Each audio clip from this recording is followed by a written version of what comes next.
friends, welcome back to my channel. My name is Natalie and I am the artist and owner behind NMC Design Studio, which is a small art business run out of Seattle, Washington. I wanted to kind of chat with y'all about my Seattle Neighborhoods block print series and kind of the thought behind it and some of the stories around what they are, also like how I made them and all of that jazz. So I currently have 4 different neighborhood block prints and have plans to expand them. We have the Fremont neighborhood, we have the Queen Anne neighborhood, University District, and Northgate. And most 3 out of these 4 neighborhoods have like personal meaning to me, which is why they're the first neighborhoods that I've done. And then one of them, specifically Queen Anne, is mostly just for the more like touristy, like it has the Space Needle in it.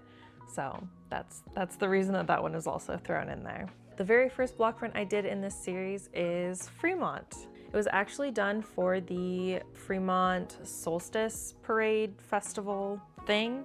That event was one of the first like bigger events that I did back in, when did I do that? I want to say I did it in 2023, maybe 22. A few years ago now at this point. But this is what the block print looks like.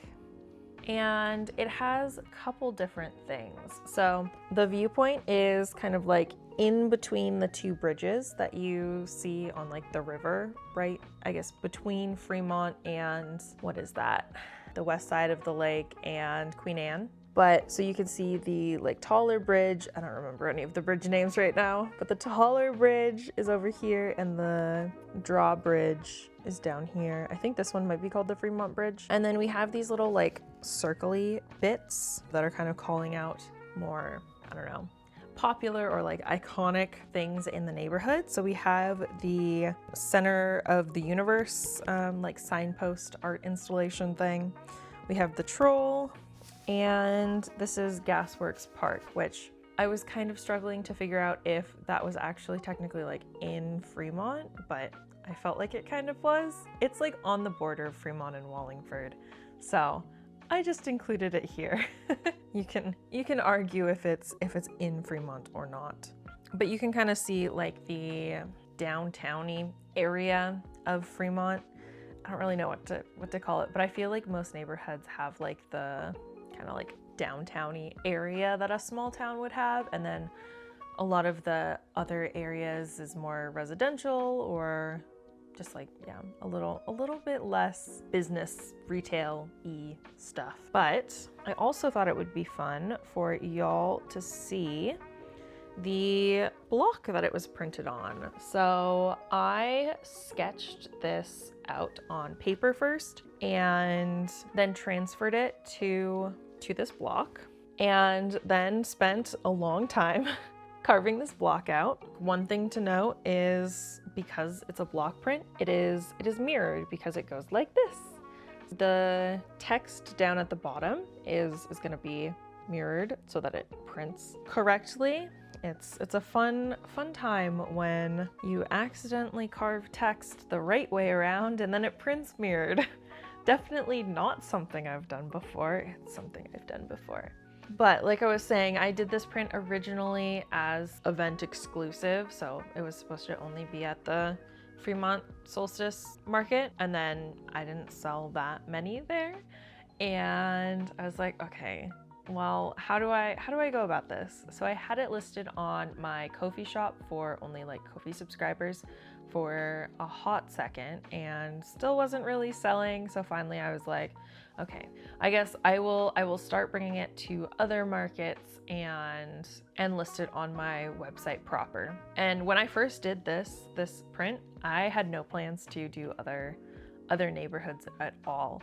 It was just Fremont because that was also where I was living at the time, so that neighborhood meant a lot to me. But then I was starting to see, like, bringing it to other markets, I would get people asking about, oh, do you have this neighborhood, and just kind of wanting different neighborhoods and still getting a good amount of people like purchasing the Fremont print because they're like, oh, this is a great gift, like my friend lives in Fremont, or we just moved to Fremont, things like that. That's when I kind of decided to expand the series into other neighborhoods as well. So the next neighborhood that I did was Queen Anne. And like I mentioned before, one of the main reasons that I did Queen Anne was so that I could have the Space Needle on a print, which feels a little bit exploitative almost of the iconography of the Space Needle. But that is the reason I did Queen Anne, because I thought maybe it would have more, I don't know, commercial success or whatever you want to call it. So the highlighted things for Queen Anne, this is if you were like downtown looking towards Queen Anne. So kind of like going from Lower Queen Anne to Upper Queen Anne. You're kind of looking at the hill. So we have the Space Needle down at the bottom, and then we have Cary Park, and then we have this staircase, which is just kind of supposed to indicate the many, many, many staircases that are around Queen Anne. And those are the three that I kind of chose for Queen Anne. Again, I have not ever resided in Queen Anne, so if there is something that I missed that is egregious, I'm so sorry. But I felt like those were kind of good things. So like we have Lower Queen Anne represented, and then we have Upper Queen Anne kind of represented as well. And then this is the block for Queen Anne. One thing that you might notice with this block specifically is that there isn't the little banner with the name of Queen Anne on here like there is on the print. Side-by-side comparison. And that's because I actually forgot to add that into my sketch. So when I transferred it to the block and then carved it, I didn't realize until I had already carved the block, and to redo this entire block would take a lot of time. I think most of these blocks took me, I want to say somewhere between 4 to 7 hours to carve. I don't time myself. Maybe for the next one I will, and then I'll be able to tell y'all a better number. But I realized after I had carved either most of this block or all of this block, I think all of this block, because I think I went to print it and went, oh, oops. What I do to actually get the little nameplate on there is I have a little piece of, it's essentially like, it's paper like. I cut it out in the correct shape and I put it over in the spot that I want. Then I print it, so where that paper is, because it's laying over top of the block, it blocks the ink from actually printing. So that's just like a blank spot on the paper now. And then I take a separate small, tiny little stamp block linoleum lino cut that I carved that has the banner and the name Queen Anne in it, and I separately stamp that onto the print. So you might be able to see in here that the like area that is blank around it is a little bit more if you look really closely. I try and line up the banner as best as I can, but it does end up varying from print to print because of that. And you also don't get, like in the Fremont print, the like water wiggles go all the way up to the banner. And you don't get that in the Queen Anne one, just because it is harder to line up the things as you're doing it. And then the last two neighborhood prints that I did in January of this year, I did both of these prints in like 1 week. And I then burnt myself out on doing any more neighborhoods because I did both of them so fast in so little time. So that's why, like, one of the main reasons that I just like haven't done another neighborhood print since then is I didn't want to touch them. We'll start off with University District, and this is looking at the University District kind of from East Lake, like a bird's eye view over East Lake-ish. So we have the bridge that goes to East Lake down here, and the three things that I chose for this print is we have the Burt Gilman Trail in the circle, we have the W for UW, the big W at the entrance of University of Washington, and then this one up here is the U Village, like shopping center. So that is also in University District and feels like kind of a landmark in the area. But something that happened while I was doing this print, because obviously these prints are not super accurate, right? They are artistic renditions, but they give kind of the vibes and you can kind of tell where things are. But like the buildings aren't going to be generally accurate unless there's a really iconic one that I need to add in there. As an example, this one up here, like the taller one, that is at the approximate location that one of the taller buildings in U District is. This print was also done, like I said, at the beginning of this year and used references that was before I think some of the newer like skyscraper apartment buildings have gone up now in U District. Little time capsule before they allowed more skyscrapers in U District. But this print, because I was like, ooh, I got the number of streets wrong, and so it's these neighborhood prints capture vibes, not accuracy. And I don't think I mentioned, but my like personal connection to U District is I went to school at UW. But yeah, I spent 4 years there, and then I also worked at the University of Washington for a hot second, year and a half maybe after I graduated. So I have a lot of connections to U District in Seattle. And then the final print is Northgate, which is where I am at currently. So Northgate is kind of like a more visually sparse print, just because Northgate's a weird neighborhood. As someone who lives here currently, like parts of it still feel very city-y, similar to like some of the more residential neighborhoods, like if you think of like Fremont. But Northgate it feels very suburb-y, where it feels kind of like a Linwood or something like that, where very car-centric, not very pedestrian-friendly, and more like big corporation chain stores versus a lot of the other neighborhoods, even if they are more residential, still have like small business stores. Northgate has a lot of like big chain corporation stores. So like we have Target, Best Buy, things like that. So they are doing a lot of construction here right now. So I'm hoping that we see more small businesses. You can see the parking lots here that live there because it is sparser. Also because, like I said, there's a lot of construction happening. So this is also kind of like a time capsule to 2025, beginning of 2025, Northgate. But the things that I chose to highlight also, I feel like are a little bit silly because I also feel like there's just less like iconic things in this neighborhood. But we have the light rail station because that was like big opening thing. I mean, now we have it up to Linwood, but Northgate like was a big opening. We have the Seattle Kraken logo for the ice rink that's here, and you can see that here.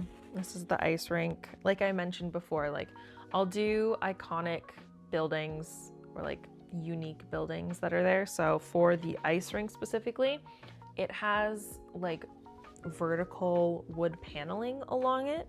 So I did that for this building that is supposed to be the ice rink. Same with this building up here, because there's a big building that has the Target and Best Buy and like sporting goods store. That's this like big building up here that connects to a parking garage. So you can see that up here. And then the last like little call out circle is Hubbard Homestead, which is actually a pretty cute park that's back behind the retail center shopping area. But that is Northgate. And I don't know if I showed you U District's block print, but I can show you that one real fast. So this is U District. After we've just been staring at Northgate, this one looks pretty dense again. And then looking at the Northgate block print, or block rather. I carve each of those blocks myself by hand. I think I have some videos on Instagram, maybe also here if I uploaded them afterwards, of me actually carving the blocks, but it is a time-consuming process. But things that are next for the Seattle neighborhood block print series, I would like to do more neighborhoods. I have a sketch for Capitol Hill, I think almost done, maybe it's not quite done yet, that I would like to finish and transfer and get carved and printed and all that jazz. I want to do some other neighborhoods. I mean, obviously, but what have I had requests for? I've had a request for something like South Seattle, so like Beacon Hill or Columbia City, I think were the two that I remember hearing requests for. I think people have mentioned like Green Lake or Greenwood, and just the other day I had a request for Central District. I would also really love to do International District. I feel like that would be a really fun one to do because it has some fun architecture in there. So I think that one would also be really fun to do. But that's like, I don't even remember, what did I say? So that's 4. I mean, I would love to do like Ballard at some point. I just personally really love Ballard. Having lived in Fremont for a good couple of years, we went over to Ballard quite a bit. And I mean like other like big neighborhoods like West Seattle, that's a whole area that I could do, right? Oh, and I guess this also isn't counting like Capitol Hill. So if we go 4 and then we go Ballard, West Seattle, and then Capitol Hill maybe counts as like a half. So that is 6.5 new neighborhoods that I at least want to kind of like do or get into. And obviously there's so many more, too many neighborhoods. But my current plan, we're going to do Capitol Hill next. We're going to do a South Seattle neighborhood, and I think I'll probably do a vote or something like that on which one it will be specifically. So those are my next 2. And then I didn't really have a plan on which one I wanted to do after that, but after saying like, I think I want to do International District, I just think that one will be really fun. Those are my next 3. We'll see when they get out. Hopefully Capitol Hill will at least be out this coming year, and maybe another one. We shall see how much time I have is the biggest thing, because these are fairly time intensive to actually get done and carved and printed and stuff. But that is kind of the stories behind my Seattle neighborhood block prints. Thank you all for watching. If you enjoyed this video, consider subscribing. I try to put out videos every Monday. Thank you to my Ko-fi subscribers for their support. If you would also like to support me further, you can subscribe to me on Ko-fi for $1 or $3 a month. You get different rewards like your name in this video, access to behind the scenes sketchbooks, as well as monthly desktop and mobile backgrounds for download that you can put on your different devices. And thank you again for watching, and I will see y'all in the next one. Bye.